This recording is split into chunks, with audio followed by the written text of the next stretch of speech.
वीररसानं ओतप्रोत असलेल्या सावरकरी काव्यात कमला मात्र शृंगार रसात न्हालेली आहे. वीरता, शौर्य ही त्या काळाची गरज होती.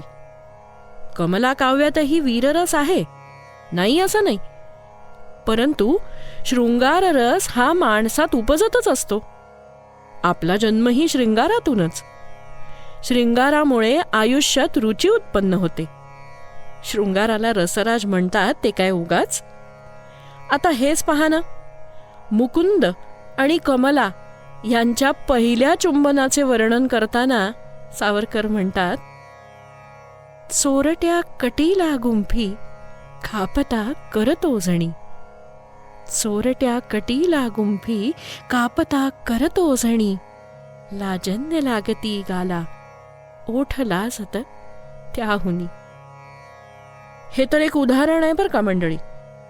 ते पाहता काही वेळेला ही वर्णनं उत्तान वाटू शकतात, परंतु सावरकरांच्या काव्यावर कालिदास, भवभूती इत्यादी संस्कृत कवींची छाप होती. हे काव्य सुद्धा त्याच पंक्तीत बसणार. असं असलं तरी शृंगाराच्या जोडीला सावरकरांनी वीररसाची जोड दिल्यानं या काव्यानं उच्च पातळी गाठलेली दिसते. उदाहरणार्थ, धीरोदात्तैक संस्कारी जाती एकवटुनिया की देवान ही द्विजान ही महत् कार्य करू झणी. निर्वाचिता मला केली नियुक्ता मजसी आणि. अष्टिजे पितरांचे जे हृष्टवी अखिलामही, जयाच्या विजयासाठी व्हावे लुब्ध विरक्तही. लोककल्याण साधू ते सुख केवल नापरी, अग्निसाक्ष सख्या संगे कायसे व्रतमिधरी. काव्याचा शेवट ज्या प्रकारे झालाय त्यानुसार पात्रगत वीररस असला तरीही रसिक मनात मात्र करुण रस प्रसवतो.